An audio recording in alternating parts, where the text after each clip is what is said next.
All right, so I have a wrap that I have to do, and there's 4 colors in it. This is for a Starbucks cup. So I just went into shapes and brought in 2 squares. So now I want to get them on the same axis, which would be the Y axis, so they line up. So I need to go up here and change this.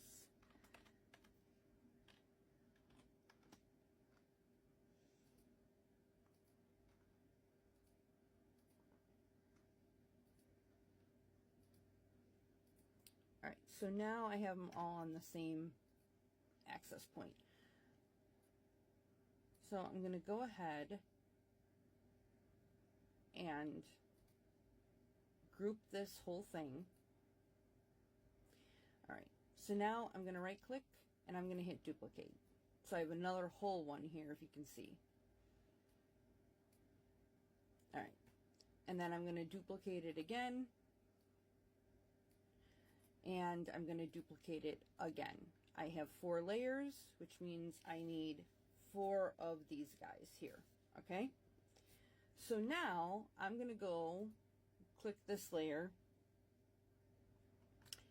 and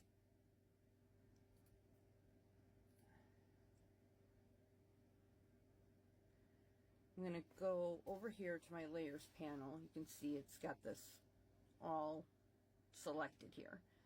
So I am going to hit this color, and that takes out the pink. I'm going to hit this color. Okay, that took out the black. I want to leave the black. I'm going to hit this color. That takes out the white, and this color takes out the gray. So you're left with the black.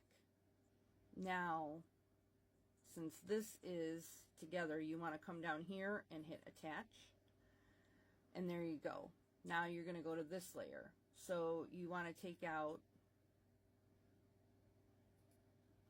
the black and the white layer, and you're going to leave this gray.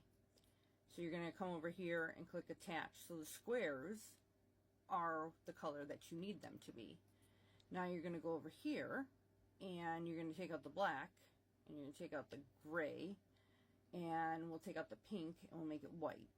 And we'll select this, and we'll go to attach. And then you're going to come over here, and you're going to take out all the colors, whoops, that aren't the pink, basically. You're going to kind of just hide them, and see, now you have the pink. So this is how it's going to cut with these squares, and then the squares are going to help you line up each